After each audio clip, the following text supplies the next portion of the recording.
Alhamdulillahirabbil alamin wa bihi nasta'inu ala umuri dunya waddin.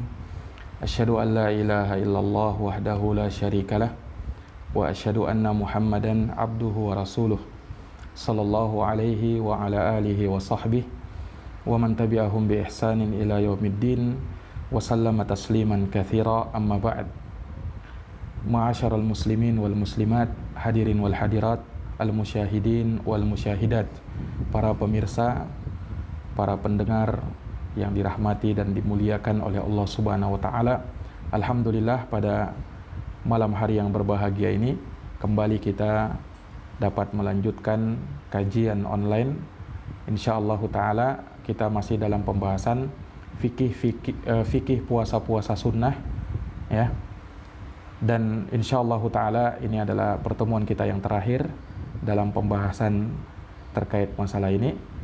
Insyaallah taala kita akan mendetailkan permasalahan-permasalahan yang ada dan telah kita singgung mungkin dari pembahasan yang akan datang nanti penyebutannya. Secara global telah kita singgung di pertemuan-pertemuan sebelumnya. Namun di sini kembali kita sebutkan untuk mendetailkan permasalahan-permasalahan, asalkan bukan di waktu-waktu yang terlarang untuk berpuasa. Ya. Adapun yang kedua yaitu puasa sunnah muqayyad. Nah, puasa sunnah muqayyad, inilah yang datang penyebutannya di dalam nas-nas sunnah Nabi SAW dan seterusnya, ya, dan akan datang nanti insyaallah taala rinciannya seperti yang telah berlalu penyebutannya.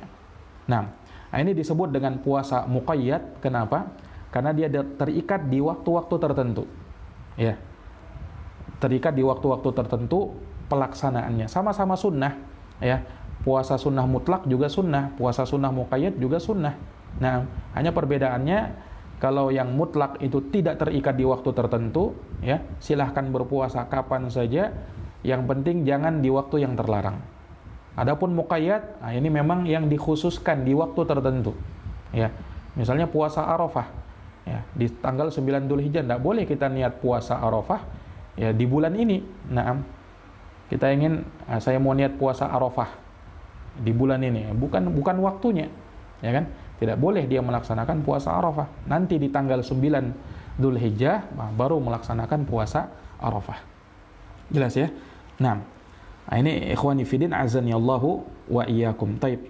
Terkait dengan puasa sunnah mutlak, ini telah datang penyebutannya dalam hadits-hadits atau sejumlah hadits. Di antaranya, ya, hadis Anas bin Malik radhiyallahu anhu, ya, dikatakan kana Rasulullah SAW yuftiru minas syahr hatta nadhunnu annahu la yasumu min. Ini mirip dengan hadis yang pernah kita bacakan, ya, bahwasanya Rasulullah SAW itu berbuka, ya, tidak berpuasa di suatu bulan sampai kami menyangka bahwa beliau tidak berpuasa atau tidak pernah berpuasa di bulan tersebut. Wa yasumu hatta nadhunnu annahu la yuftir minhu syai'an. Dan, ya, sewaktu-waktu beliau berpuasa di suatu bulan hingga kami menyangka, ya, beliau selalu berpuasa, tidak pernah berbuka di bulan tersebut. Nah, ya, ini telah berlalu, ya, penyebutannya, ya. Dan juga dalam lafadz Al-Bukhari dikatakan, ma kuntu uhibbu an arahu minas syahr shaiman illa ra'aituhu. Ya, tidaklah aku ingin melihat Nabi SAW berpuasa di suatu bulan kecuali pasti aku melihatnya, ya. Dan tidaklah hal tersebut aku lakukan, ingin melihat Nabi berbuka, kecuali aku pasti melihat Nabi berbuka, artinya tidak berpuasa. Nah, kemudian sampai disebutkan, ya, wa ma masistu khazzatan wala hariratan wala dibajan alyan min kaffi Rasulillah sallallahu alaihi wasallam.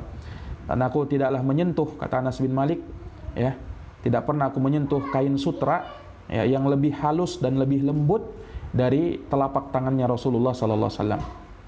Wala syamamtu abiran atyab raihatan min raihati Rasulullah sallallahu alaihi wasallam. Dan tidaklah aku mencium suatu bau wangi-wangian yang lebih harum daripada bau wanginya Rasulullah sallallahu alaihi wasallam.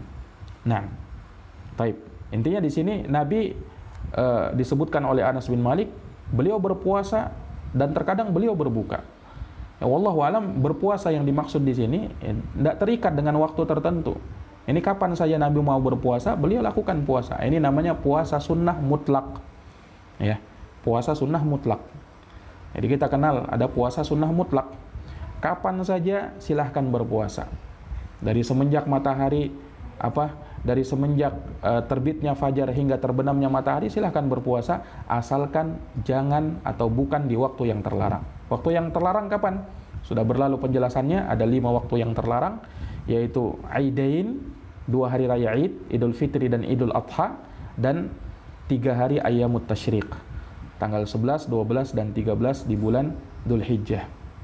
Iya. Nah, itu waktu yang terlarang. Setelahnya atau selainnya, maka silahkan berpuasa, ya. Namanya puasa sunnah mutlak.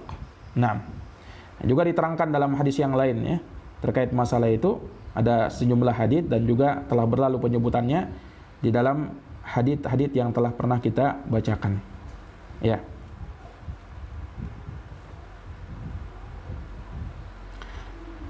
Para ulama menyebutkan, ya,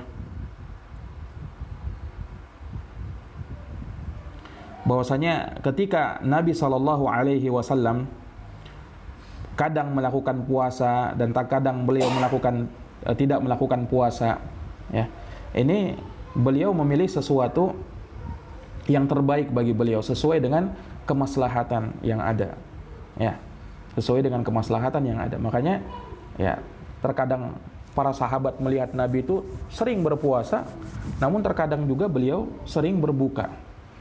Nah, ya, dijelaskan oleh para ulama, ya, diantaranya Syekh Abdul Aziz bin Baz rahimahullahu taala, ya, seperti dalam syarah beliau terhadap Bulughul Maram, di mana beliau mengatakan wasirru fi hadza wallahu a'lam, ya, rahasia dari hal tersebut wallahu a'lam, annahu sallallahu alaihi wasallam, bahwa Nabi SAW apabila banyak kesibukan beliau, terkadang Nabi mengakhirkan puasanya karena beliau sibuk dengan urusannya, terkadang dengan jihad dan seterusnya.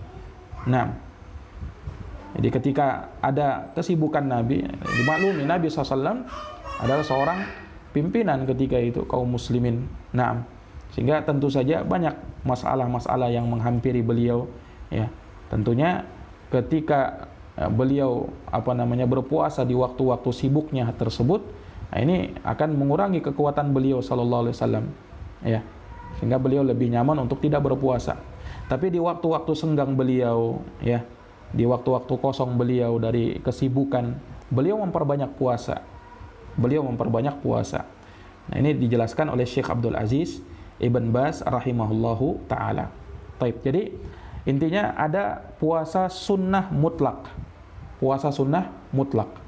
Nah, sebagaimana sholat, ya, ada sholat sunnah mutlak, ada sholat sunnah muqayyad. Kalau sholat sunnah muqayyad, ini yang terikat dengan waktu tertentu. Misalnya sholat sunnah duha. Nah, ini tidak boleh dilakukan di malam hari, tapi di waktu duha, ya, ketika matahari terbit, ya, sejarak 1 tombak, ya, itulah waktu mulainya sholat duha sampai sebelum zawal, sebelum matahari tergelincir atau menunjukkan waktu zuhur, mendekati waktu zuhur. Nah, selain itu tidak boleh karena dia muqayyad, terikat dengan waktu, ya. Demikian pula sholat witir, ya kan. Nah, sholat qiyamul lail, ya, tidak boleh dilakukan di siang hari, ya kan, kecuali kalau sifatnya qadha'an, mengqadha, ya, karenanya ada pembahasan qadha dari qiyamul lail, itu pembahasannya lain. Tapi asalnya dilakukan di malam hari karena terikat di waktu tertentu, ya. Nah, demikian pula puasa-puasa sunnah yang lainnya, ya. Nah, ada namanya puasa sunnah mutlak. Kalau puasa sunnah mutlak, sholat sunnah mutlak, nah, ini tidak terikat dengan waktu tertentu. Silahkan sholat kapan saja, asalkan bukan di waktu yang terlarang. Misalnya antara maghrib dan isya, dia ingin sholat 2 rakaat salam, ya, maka itu boleh saja, mungkin dibuka aja. Jadi dia ingin lakukan 2 rakaat salam, itu boleh, dan itu namanya puasa sunnah mutlak, sholat sunnah mutlak. Nah, antara zuhur dan asar, dia ingin melakukan sholat sunnah mutlak, silahkan, tidak ada masalah akan hal tersebut. Nah, taib. Demikian pula puasa. Puasa demikian, ada puasa sunnah mutlak dan ada puasa sunnah muqayyad. Ada puasa sunnah mutlak dan ada puasa sunnah muqayyad. Telah berlalu terkait dengan puasa sunnah mutlak. Nah, adapun puasa sunnah muqayyad yang terikat dengan waktu tertentu, zaman tertentu, ya, maka ini ada beberapa puasa yang sebagian besarnya telah kita sebutkan ya di pertemuan-pertemuan sebelumnya. Hanya di sini kita detailkan ya. Kita sebutkan kembali. Yang pertama adalah puasa sunnah 6 hari di bulan Syawal. Ini muqayyad ya kan? Terikat di waktu, yaitu di bulan Syawal. 6 hari di bulan Syawal ba'da Ramadan. Ya. Seperti dalam hadits Abu Ayyub Al-Ansari, man shoma Ramadhana tsumma atba'ahu sittan min Syawal kana kasiyamid dahar. Siapa yang berpuasa di bulan Ramadan lalu dia ikutkan dengan puasa 6 hari di bulan Syawal, maka dia seperti puasa setahun penuh. Ya, seperti puasa setahun penuh. Nah, kenapa? Ya, karena al-hasanah, ya, satu kebaikan itu dilipat gandakan menjadi 10 kebaikan. Ya. Sebagaimana yang telah berlalu penjelasannya di pertemuan yang telah lalu. Nah, dan juga telah kita sebutkan ya, rincian-rincian permasalahan terkait dengan puasa Syawal. Bagaimana kalau dia masih punya hutang puasa, ya. Bagaimana kalau dia masih mengqadha puasanya, ya. Nah, ini juga telah berlalu di pertemuan sebelumnya. Tapi kemudian yang kedua yaitu puasa, ini yang mungkin belum sempat kita bahas, ya. Puasa 9 hari di bulan Dzulhijjah. Ya. 9 hari pertama di bulan Dzulhijjah. Nah, itu dari puasa yang disunnahkan juga.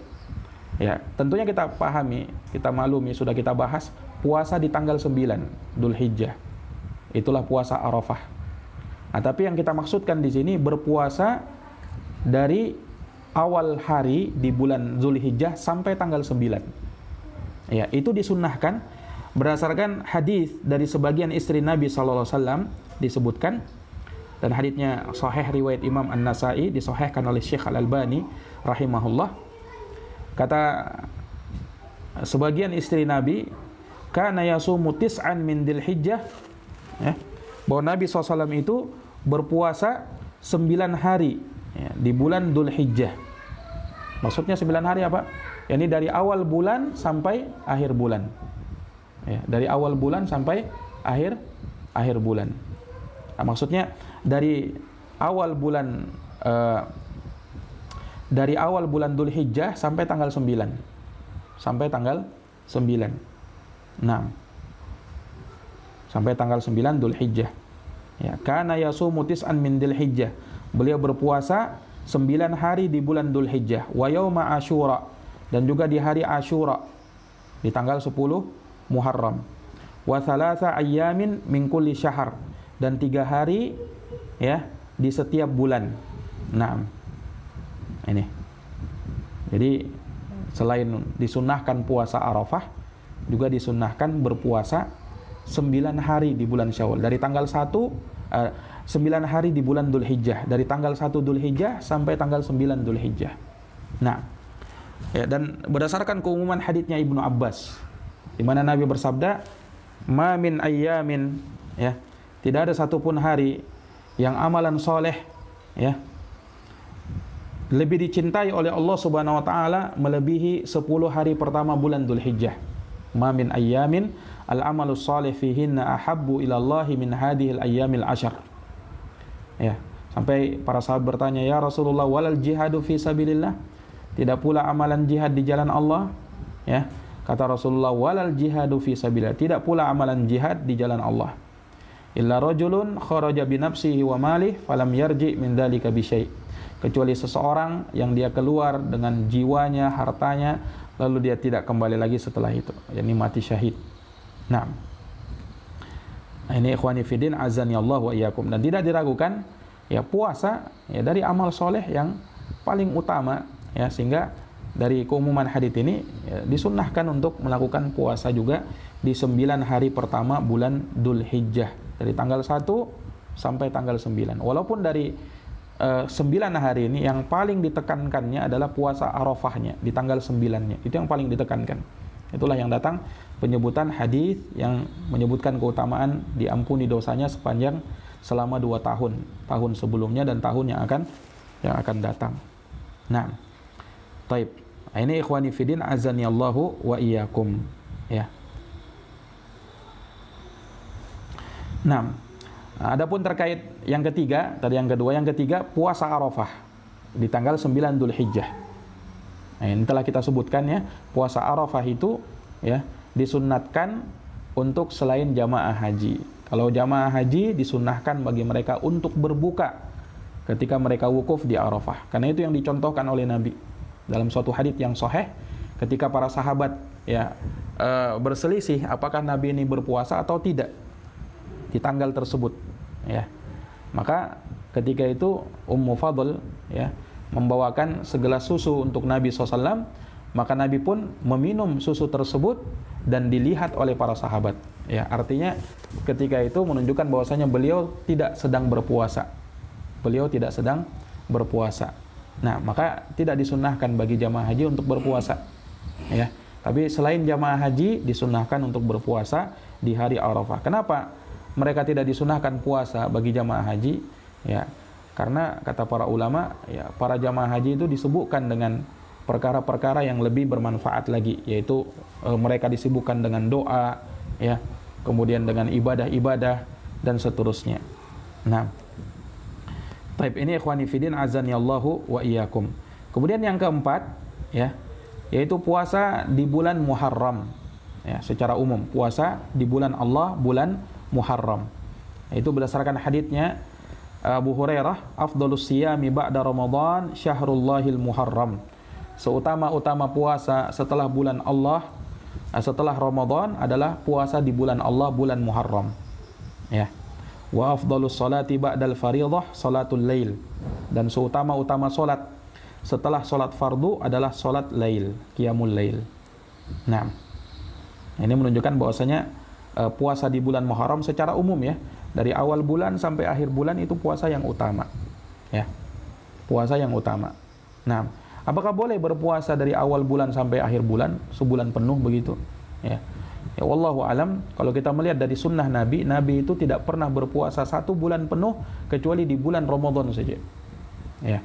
Makanya kalau kita ingin lihat contoh dari Nabi SAW, maka kalau ingin berpuasa di bulan Muharram silahkan memperbanyak puasa, tapi tidak berpuasa sebulan penuh ya. Jangan disamakan dengan Ramadan, karena tidaklah ada puasa yang kita disyariatkan puasa sebulan penuh kecuali hanya di bulan Ramadan saja.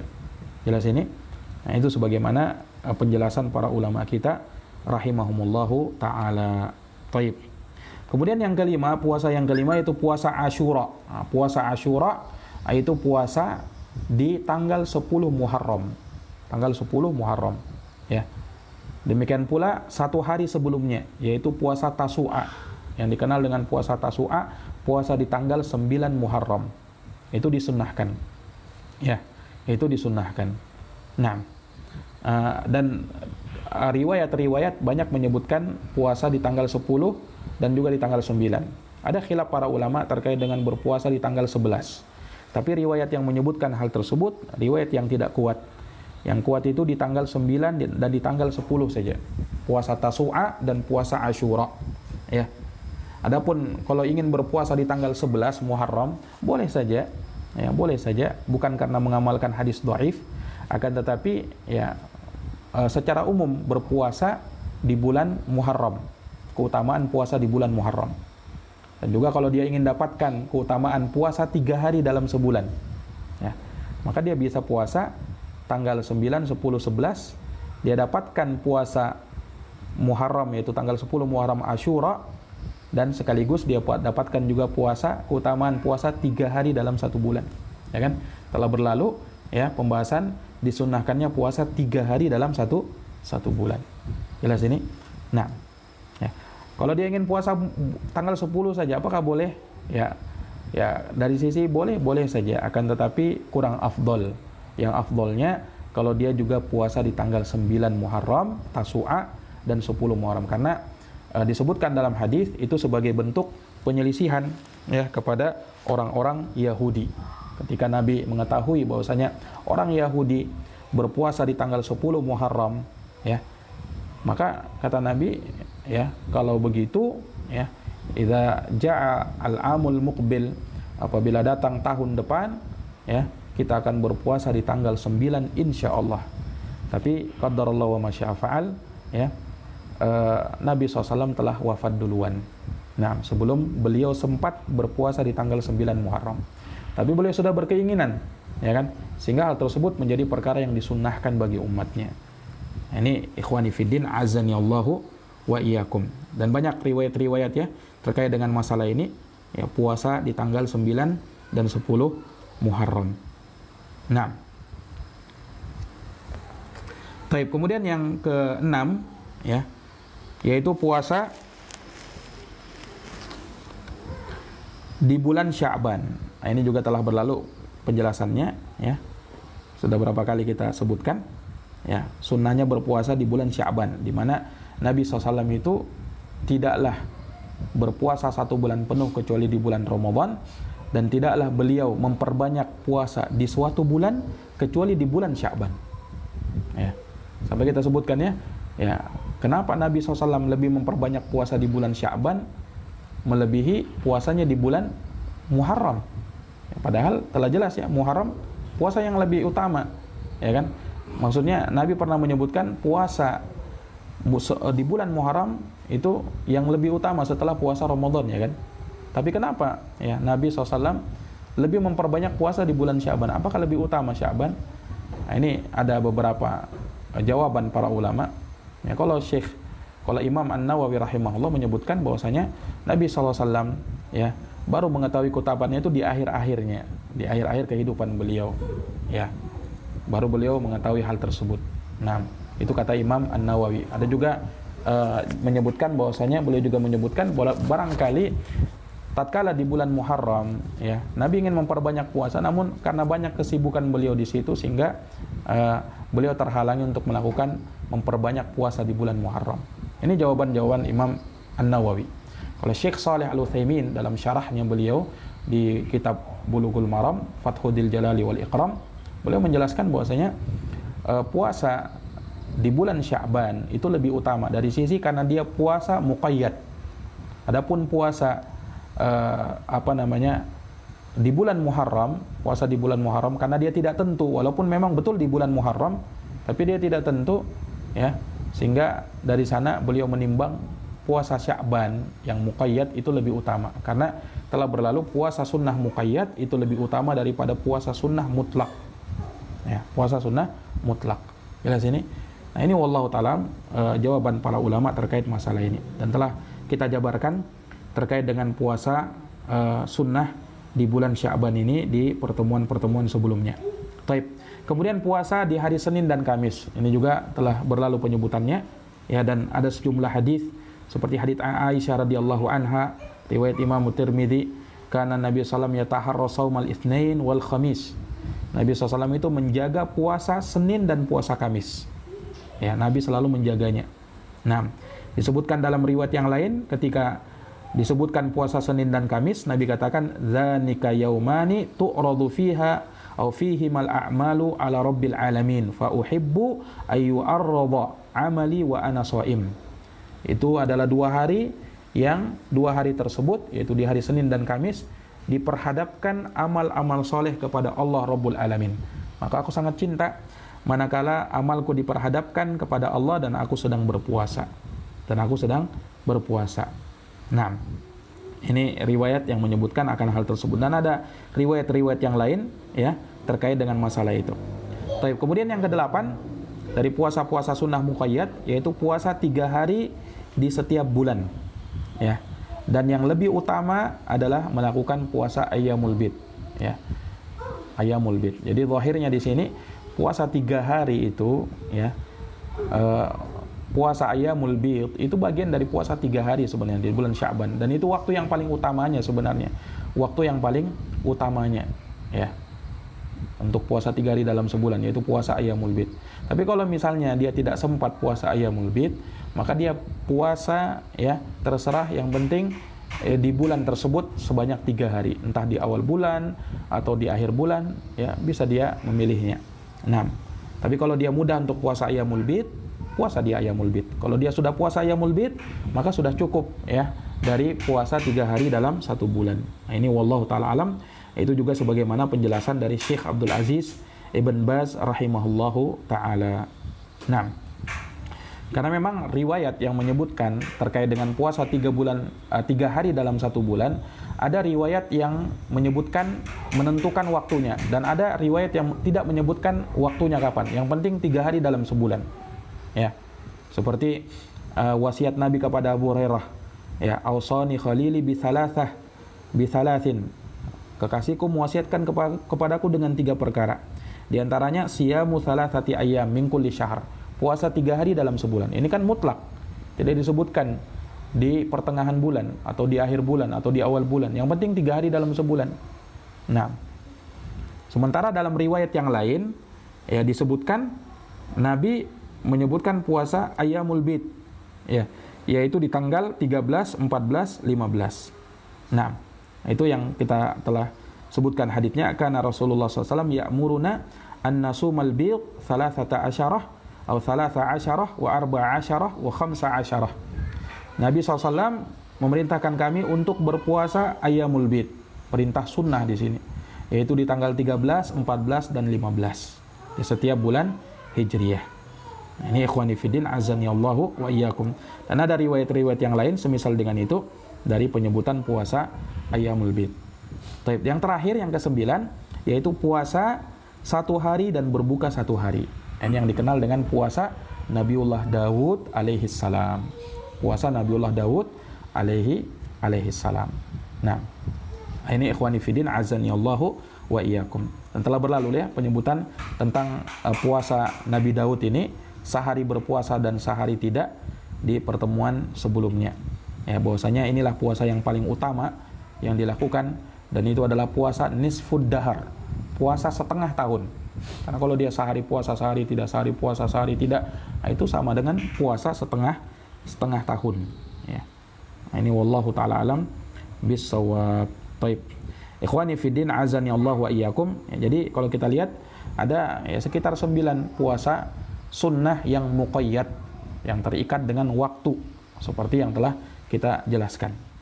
Nah, kemudian dari perkara yang perlu diperhatikan terkait dengan puasa, kan banyak ya puasa sunnah tadi kita sebutkan, ada yang mutlak, ada yang muqayyad ada 9 ya macam puasa sunnah, ya kan? Ya banyak puasa-puasa itu ya. Ya. Tentunya kalau misalnya seseorang ya, bisa melakukannya ya, itu semuanya itu tentu jauh lebih utama, itu lebih utama ya. Walaupun ada sisi-sisi yang mewakilinya ya. Kalau dia puasa Ayyamul Bid ya tidak perlu lagi puasa 3 hari dalam sebulan dan seterusnya ya. Nah, hanya kalau seseorang harus memilih ya dari puasa-puasa sunnah itu, maka hendaknya dia pilih ya amalan atau puasa yang dia bisa continue melakukannya, dan jangan sampai memberatkan dirinya ya. Jangan sampai memberatkan dirinya sehingga dia pun menjadi lalai dari perkara yang lebih bermanfaat atau lebih wajib daripada amalan-amalan sunnah. Jelas ini? Nah, jadi seseorang kalau misalnya puasa yang bagaimana? Ya sudah, dia lakukan puasa ya yang dia bisa continue di situ. Ya.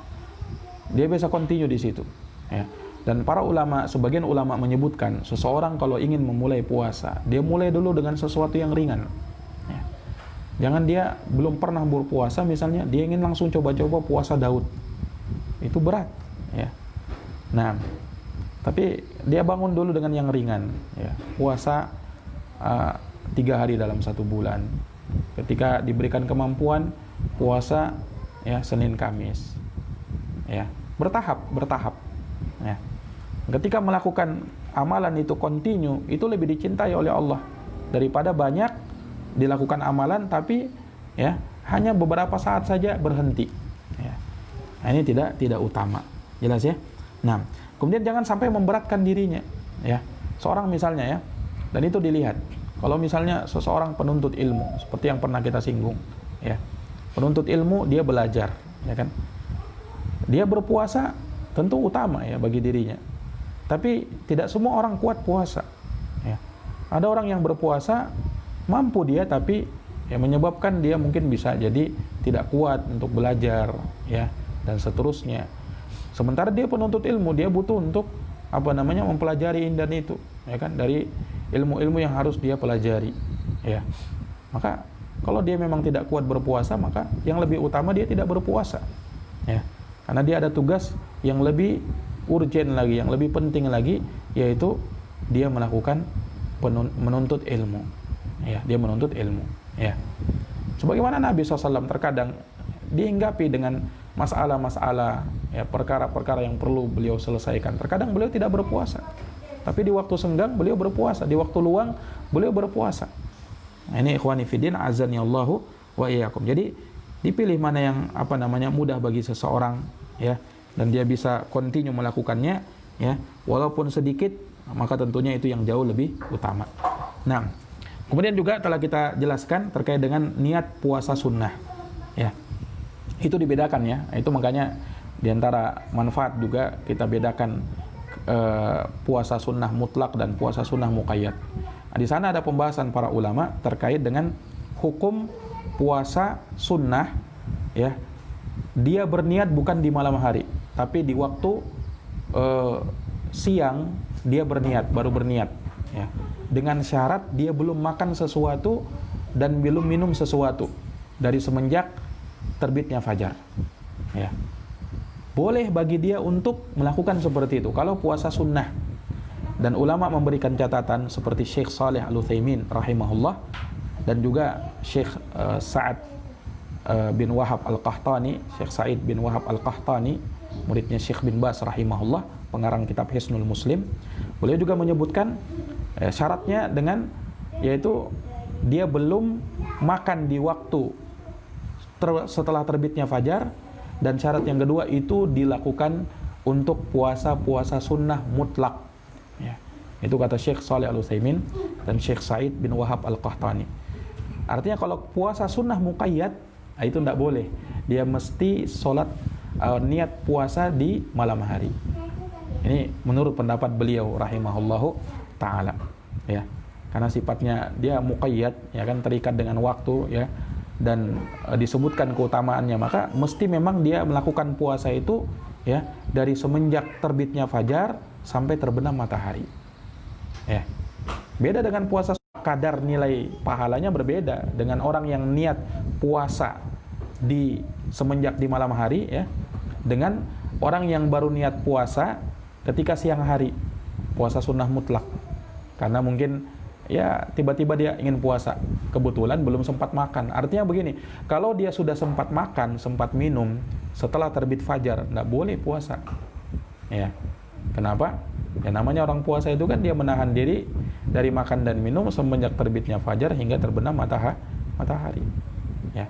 Dari 10 pagi itu, bukan di subuh hari, bukan di waktu setelah terbitnya fajar, karena dia belum berniat puasa ketika itu. Jelas ini?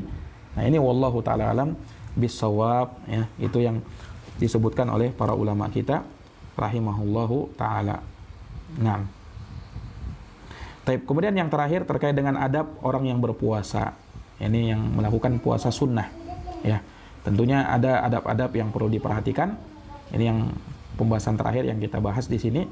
Yang pertama, hendaknya dia mengikhlaskan amalan sunnah itu, puasa sunnah itu hanya karena mengharapkan wajah Allah dan pahala di sisinya. Dan hendaknya dia jalankan sesuai dengan sunnah Nabi, ya, tuntunan yang diajarkan oleh Nabi. Makanya kita pelajari fikihnya puasa-puasa sunnah, supaya kita tahu ilmunya, dan dari sana kita bisa mempelajari tentang hal tersebut serta mengamalkan dengan lebih baik lagi.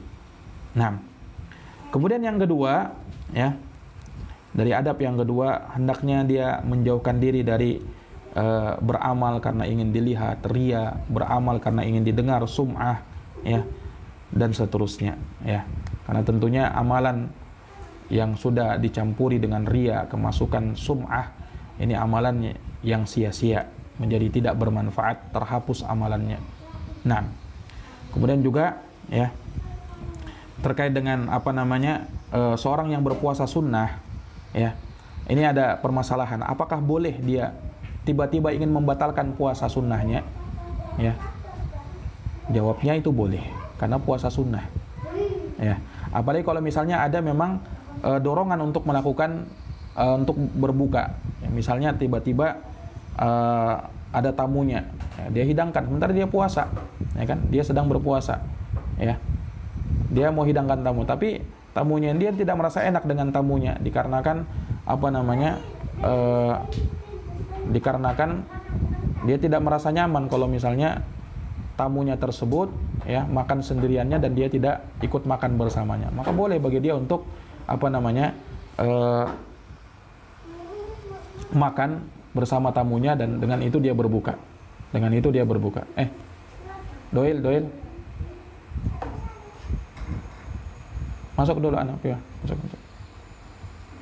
Doil. Nah. Taib. Ini adab yang perlu kita perhatikan, ya. Kemudian yang berikutnya, ya. Bagi orang yang melakukan puasa sunnah, ya boleh bagi dia untuk menjawab undangan seseorang, ya. Ketika dia diundang, dia datang. Tapi kalau misalnya ditawari makan, katakan dia berpuasa. Tapi apakah boleh dia berbuka? Kita katakan boleh bagi dia untuk berbuka, ya. Apalagi kalau misalnya dia merasa tidak nyaman dengan orang yang mengundangnya, dia langsung ingin berbuka, boleh, karena puasa sunnah, ya, tidak ada masalah. Jelas ini. Yang tidak boleh itu kalau puasa wajib, tidak boleh dia batalkan gara-gara dia ingin sesuatu dari makanan atau apa, ya. Itu disebutkan oleh para ulama. Sama misalnya puasa qadha, karena puasa qadha Ramadan itu puasa wajib, atau puasa nadar, atau puasa kafarah, membayar kafarah. Ini tidak boleh dibatalkan, ya, hanya gara-gara hal tersebut, ya. Tapi kalau puasa sunnah silahkan, boleh dibatalkan, ya. Baik karena ada sesuatu dari hajat kebutuhan, ya, atau tidak ada. Baik karena merasa tidak enak dengan orang atau tidak, ya. Baik karena diundang atau tidak, boleh. Nah, jelas ini. Ini sebagaimana yang diterangkan oleh para ulama, seperti di sini dalam Kitabus Shiyam, ya, karya Syekh Sa'id bin Wahab Al-Qahtani hafizahullahu taala. Nah, kemudian juga yang terakhir diingatkan terkait dengan seorang wanita, ya, dia tidak boleh berpuasa sunnah kecuali dengan izin suaminya. Nah, ini tidak boleh puasa sunnah kecuali dengan izin suaminya. Berdasarkan hadits Abu Hurairah, ya, kata Nabi, la tasumul mar'ah wa zawjuha syahidun illa biidnih, ya. Tidak boleh seorang wanita berpuasa sunnah sementara suaminya ada di sisinya, kecuali kalau suaminya mengizinkan. Nah, jadi kalau puasa sunnah itu harus izin suami dulu bagi wanita, ya. Tidak boleh langsung puasa sunnah. Kenapa? Ya, kata para ulama, ya, karena suami itu punya hak, ya. Punya hak dalam artian ketika suaminya menginginkan suatu hajat kepada istrinya sementara dia berpuasa, ya, tentunya dia tidak bisa melakukan, ya kan? Nah, makanya dari situ hikmah syariat, ya, menyebutkan bahwasanya kalau seorang istri ingin puasa, izin dulu sama suami, ya, puasa sunnah, ya. Kalau puasa sunnah, kalau puasa wajib, ini walaupun tanpa izin tidak masalah, ya. Tapi kalau puasa sunnah mesti dengan izin suami. Nah, dan ada riwayat-riwayat yang lain menyebutkan masalah itu. Wallahu taala alam bisawab, ya. Dengan ini selesai sudah pembahasan yang terkait dengan fikih puasa sunnah. Alhamdulillah kita ambilkan dari kitab Bulughul Maram dan juga dari kitab Umdatul Ahkam beserta syarah-syarahnya, dan juga kita melihat kitab-kitab yang lain yang membahas terkait dengan puasa sunnah ini, ya. Mudah-mudahan apa yang kita kaji, ya, seputar permasalahan ini bisa menambah ilmu kita, ya, khususnya dalam masalah ibadah puasa sunnah, ya, baik itu yang mutlak maupun yang muqayyad. Semoga Allah Subhanahu wa taala senantiasa memberikan taufik kepada kita untuk selalu beramal dengan amalan soleh dan menjadikan amal-amal tersebut sebagai pemberat timbangan kebaikan kita di yaumul akhir nanti. Demikian, wallahu taala alam bisawab. Ya, kita akhiri dan kita tutup dengan doa kafaratul majlis. Subhanakallahumma bihamdik asyhadu an la ilaha illa anta astaghfiruka wa atubu ilaik. Subhana rabbika rabbil izzati amma yasifun wa salamun alal mursalin walhamdulillahi rabbil alamin. Wassalamu alaikum warahmatullahi wabarakatuh.